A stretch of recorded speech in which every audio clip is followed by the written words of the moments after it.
You're listening to Big World Network.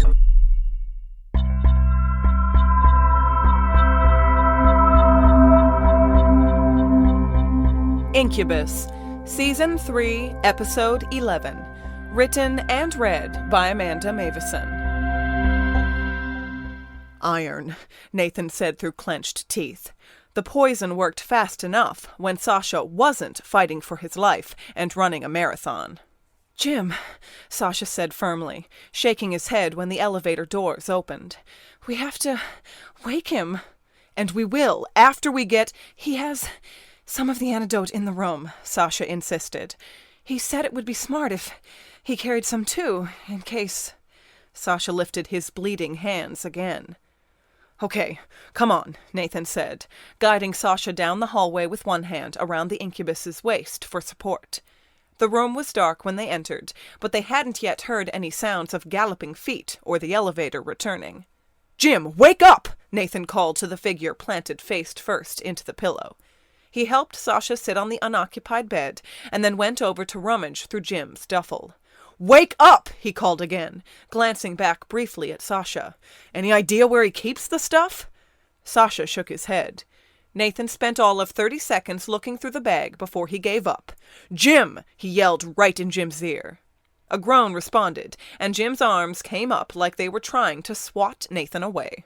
This is serious! Sasha's hurt! Where do you keep the antidote? Another groan. Jim! Nathan grabbed his brother and flipped him over none too gently, met by a twisted, resentful face that squinted up at him. Jim, Gabriel is coming up to our room to kill you right now. Sasha has iron, poisoning his veins. We do not have time for you to sober up. Finally, Nathan's bellowing seemed to knock some sense into Jim's alcohol-riddled brain. What? He said, eyes wide with panic, but still glazed. Gabriel? Here? But how did he... The antidote! Nathan yelled. Jim blinked a few times, looked over to find Sasha pale and shaking on the other bed, and immediately turned back to Nathan with clearer eyes. Coat pocket, he said. I always keep some in there. Nathan didn't stop to ask why Jim hadn't thought to mention this brilliant idea to him earlier, but went straight for Jim's coat, hung over one of the room's chairs. He found a vial in the first pocket, beautiful, luminescent green. It had only been a few minutes, but already Sasha didn't look good. Those sickly veins Nathan remembered from so long ago were already spreading out over Sasha's arms and up his neck.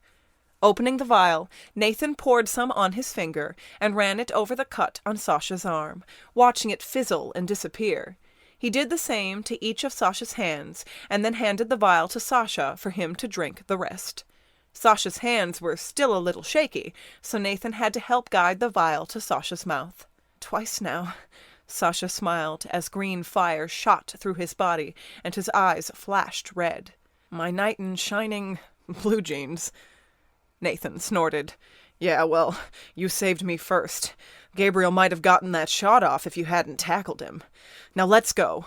Nathan stood and glanced over at his brother, who was sitting up, rubbing his temples like he had the worst headache. We are so screwed. What Gabriel had said out in the parking lot, and his true relation to them, plagued Nathan's thoughts, but there was no point in mentioning it now. We just need to get away from the motel, Sasha said, standing a little unsteadily. There are a lot of warehouses in this neighborhood. If we could lure him to one... And then what? We're unprepared again, and no one, Nathan said, lifting his leg up onto the bed to show where he was bleeding from the bullet that had grazed him. No one is at their best. I say we make a break for the doorway and get the hell out of here. No, Jim said from the bed. He'll just come after us again, and we'll be right back here, a third time and a fourth, and Gabriel has to die.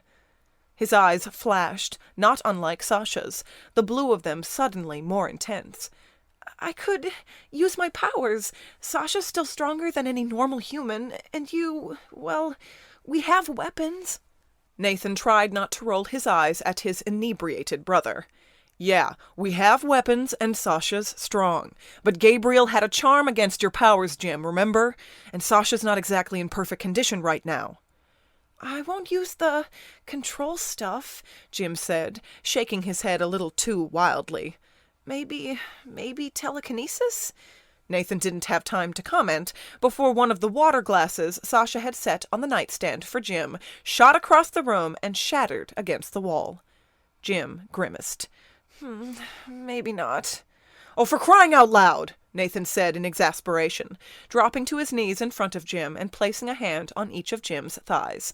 Jim, you are drunk. Sasha and I are both hurt enough that it could slow us down, and we have no time. We need to get out of the motel. If we can lure him into an alley, Sasha broke in.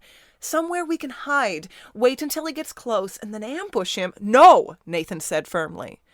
But he's right, Nathan, Jim said, his hands sliding into place over Nathan's. We leave our stuff, just take what we need for weapons. We can end this. Nathan couldn't get over that being a bad idea, but when he looked up into Jim's eyes, despite them being hazy from drinking, he saw the same determination he could see in the sober eyes of Sasha. It wasn't a good idea, but maybe it was better than running. Walter! Nathan called, pushing back up onto his feet. Walter appeared with a clear expression of concern. Try and see if you can find where Gabriel is right now. When it's clear, we'll move. But we have to go soon. And pray we're not absolutely out of our minds. Getting back down to the first floor wasn't the hard part.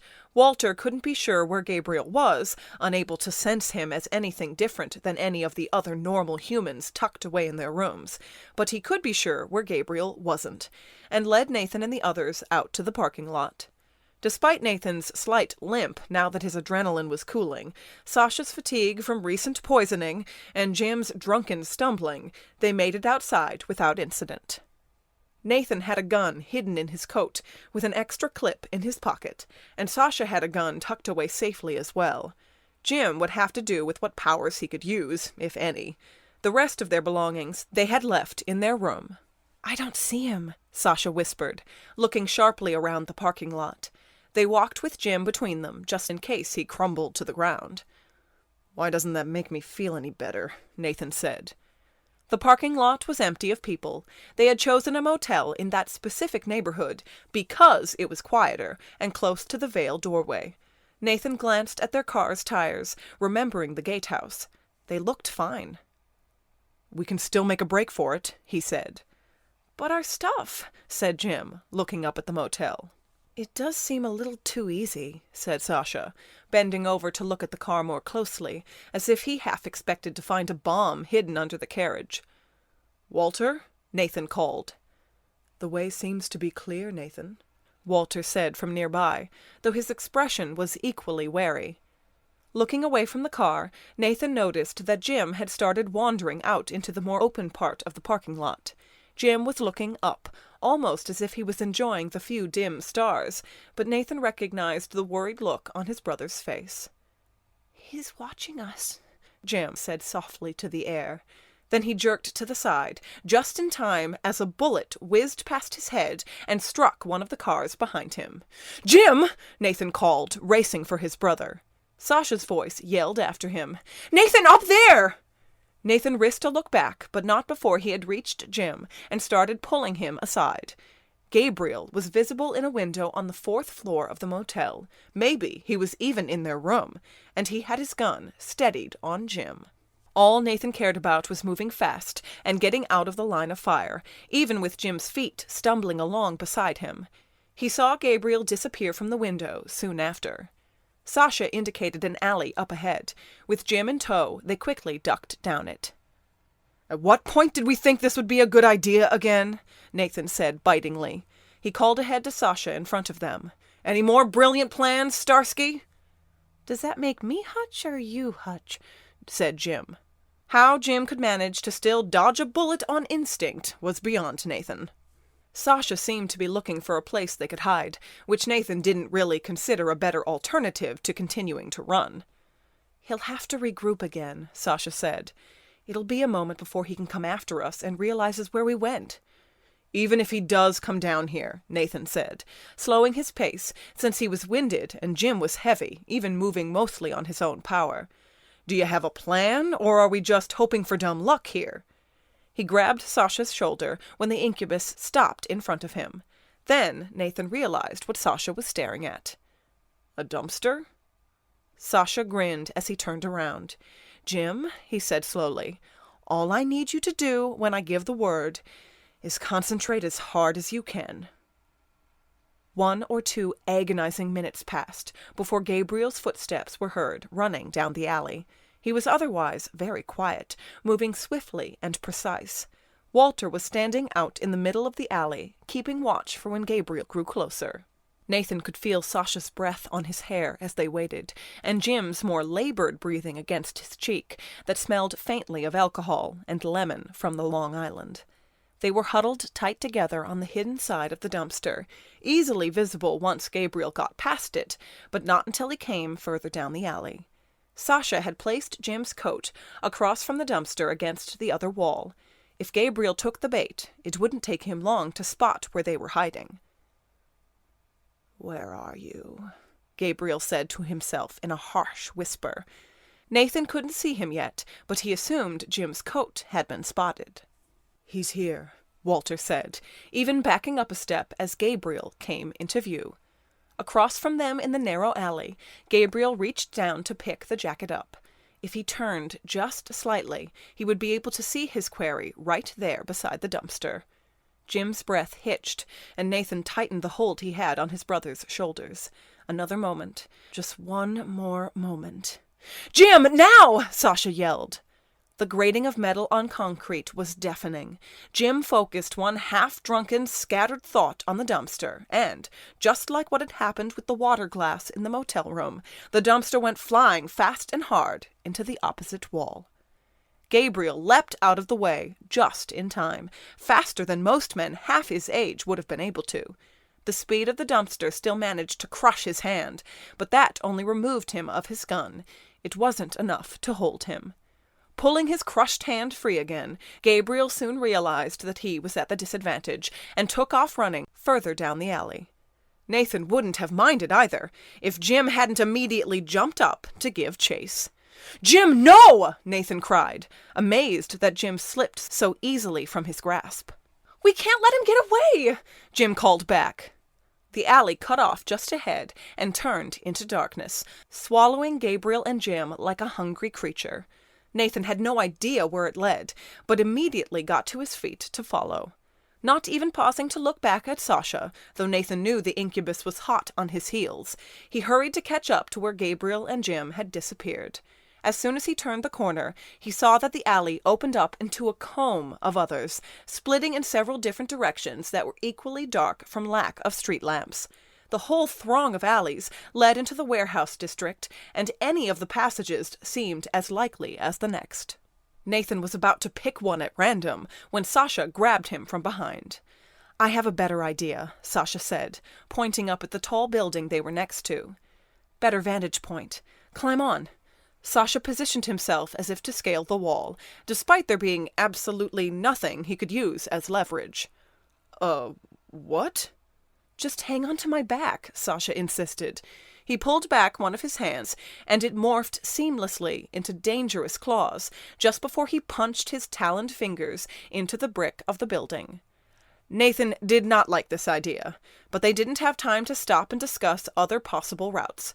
Wrapping his arms tight around Sasha's neck, Nathan braced himself as Sasha began to climb, using his claws like grappling hooks.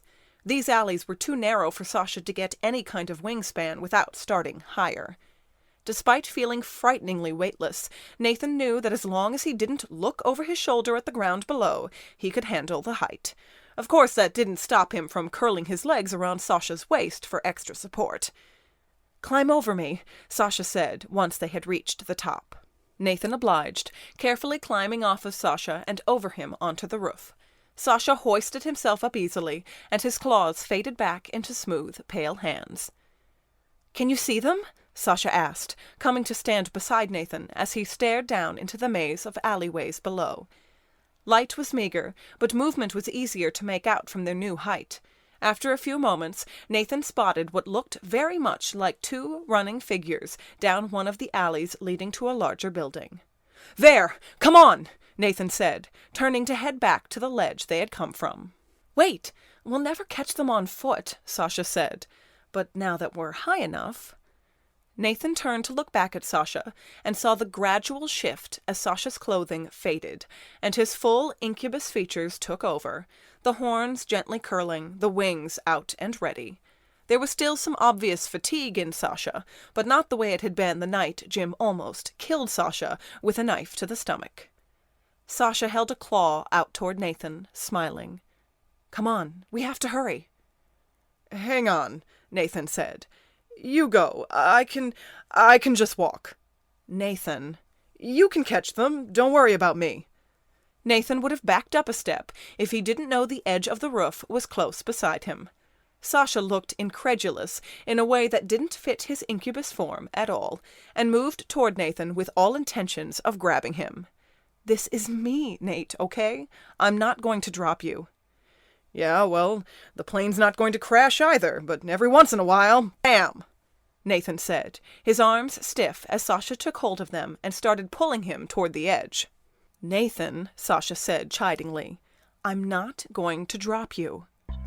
And then, suddenly, Sasha had Nathan at the edge and he was moving in close behind him, taking tight hold of Nathan's biceps and pushing off. No warning, just that horrible free-falling feeling with Nathan's feet dangling and Sasha flying above him.